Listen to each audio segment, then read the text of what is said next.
It's the Houston Gunners taking on the Minnesota Vikings. It's the National Football League presented by EA Sports. The scene a few moments ago, here it is. It's unlike any other in sport as both teams made their way out of the tunnel. These folks are fired up as their guys are ready to do battle with the Minnesota Vikings.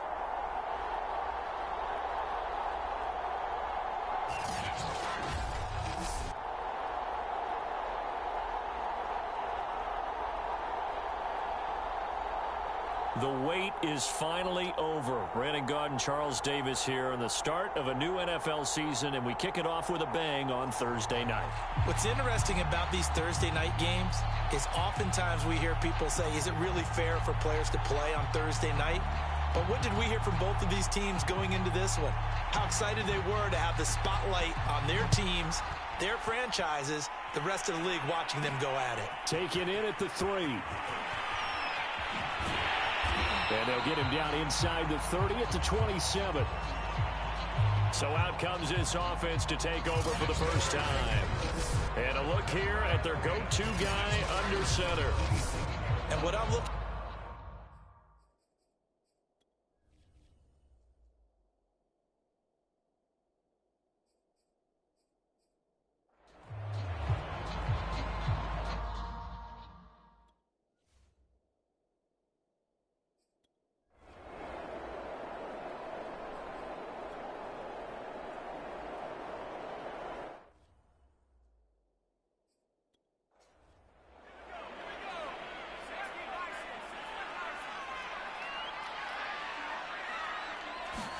Second and 5. Looking middle, and that's complete. And brought down, but not before.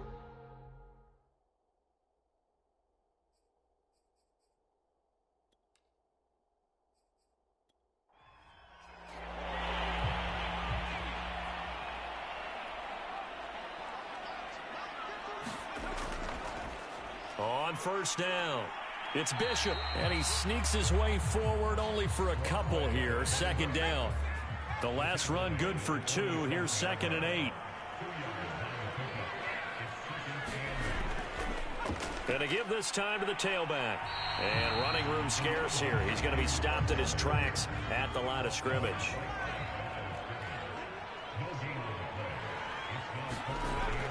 On third down, he'll drop to throw. The Vikings after him, and they get there for the sack. That's Daron Payne with a sack that time. It always helps for a visiting team to come in and set the tone on defense. In fact, when we talked with them prior to the game, they said they wanted this home crowd to feel like they had to hide their valuables when they were in town. Well, the home crowd quiet now early. See if their offense can take over and get some points on the board.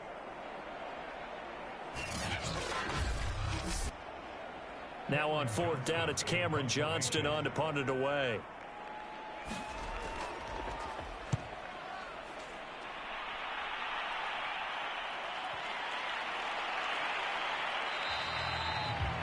And that hits at the 6 and carries into the end zone for a touchback. So here's the Viking offense making their way out. As we get a peek at their dynamic signal caller hailing from Mississippi State, it's Dak Prescott. It's been a lot of fun watching him advance in his career. Many people question his ability to throw the football coming out of Mississippi State. He's conclusively answered that question. In addition, a very strong runner and an even better leader. A running play here on first down is going to go nowhere as he is tackled behind the line of scrimmage. Sometimes you just sit back and marvel at what he can do defensively. Speed, strength, quickness, he's the whole package. And that package just wrapped up the runner for a loss.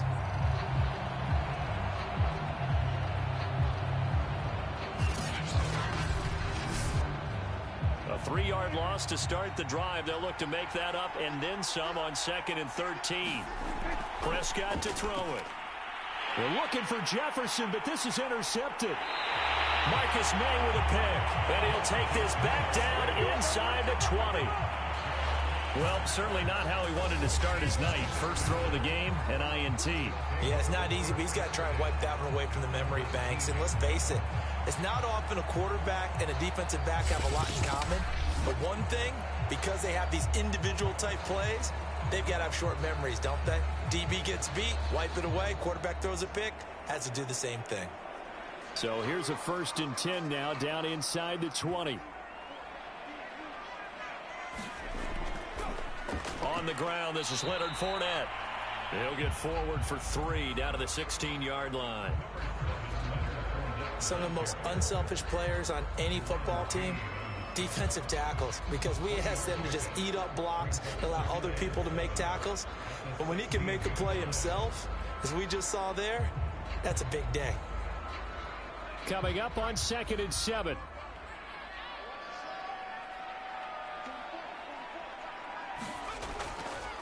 Now a give, right side. Bishop. And they're going to lose some on this play. Being knocked back to the 18.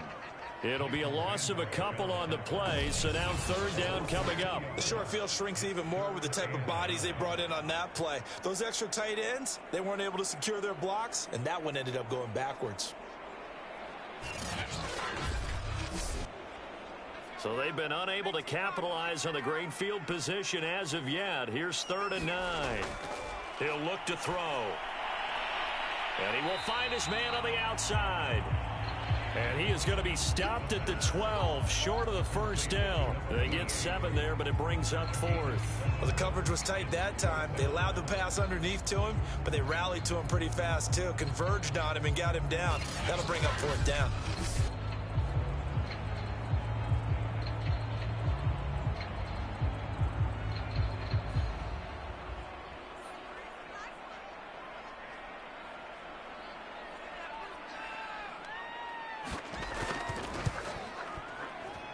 And this one is right through. And that will break our tie and give them a 3-point lead.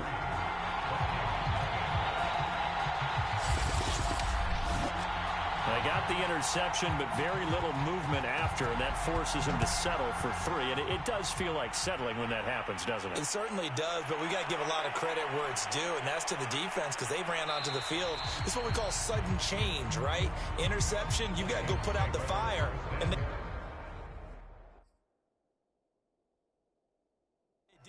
to a field goal. Dak Prescott on the offense heading back onto the field. He'll look to shake off the interception on the opening drive. He should at least be comforted that it resulted in 3, not 6.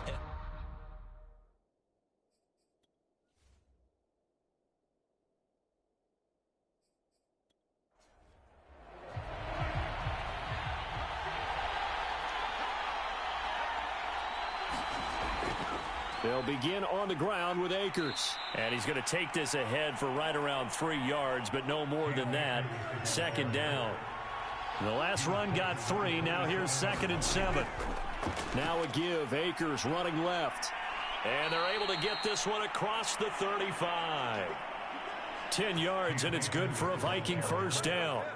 Well, as we've learned over the years, just because a guy plays left tackle doesn't mean he doesn't have run blocking abilities, and we just saw it there. Controlled the line of scrimmage, created a big gain. That's kind of a bonus. He's there to protect that high value that you have back under center, but he creates space in the run game. Yeah, not only can he dance, he can mash, too. Line of scrimmage, the 37 on 1st and 10. They'll run on 1st down with Akers. And he can only manage to get a couple. 2nd and 8 coming up. Well done to sniff that out defensively. He had it diagnosed pretty quickly. I love that description because diagnosed is perfect on that one. Read his keys, made the play, and he couldn't even get going moving the football. The last run got a couple. Here's 2nd and 8.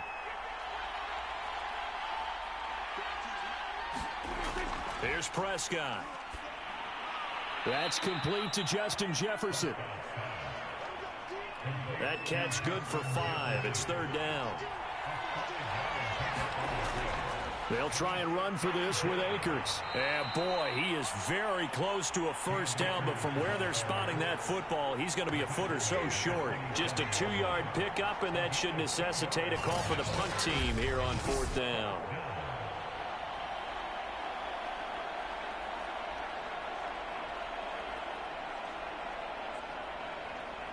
The Vikings send out their punter as he's on to punt for the first time tonight.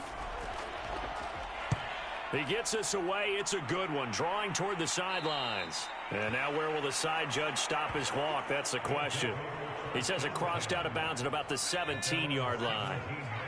The offense back out there at the line, ready for their next drive. And, Charles, nothing like squaring off with a division opponent, a division rival in week 1. Do you like? Pressure gets to him, and down he goes. Back at the 4-yard line. Trey Hendrickson. What a play by him. That's going to go as a loss of 13. Well, that's the second time he's been sacked so far in the first half. And if they have designs on having a big year, on going anywhere, they've got to find a way to keep him upright so they can throw the football. Now then, after the sack, it'll be interesting to see what they have planned for 2nd and 23. From deep in their own territory, they look to throw.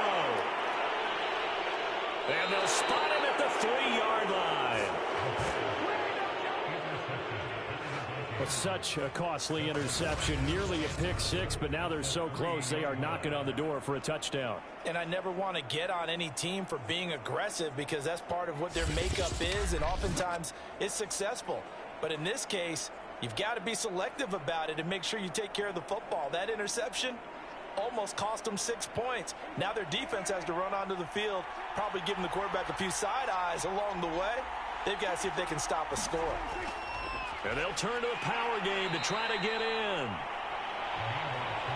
And a hard-earned yard there as he ran through one would-be tackler. It's 2nd down.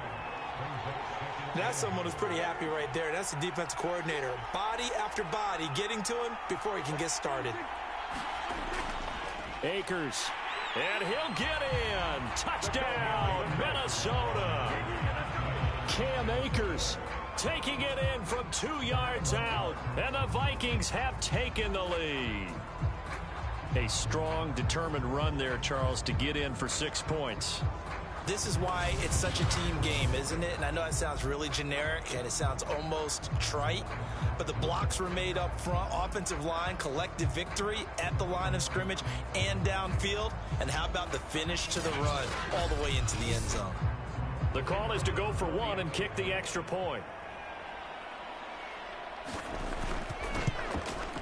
He's got it. They'll see that opening drive field goal and raise it a touchdown, and that makes it 7-3. They had the short field, and they made quick work of it. Just 2 plays to get into the end zone.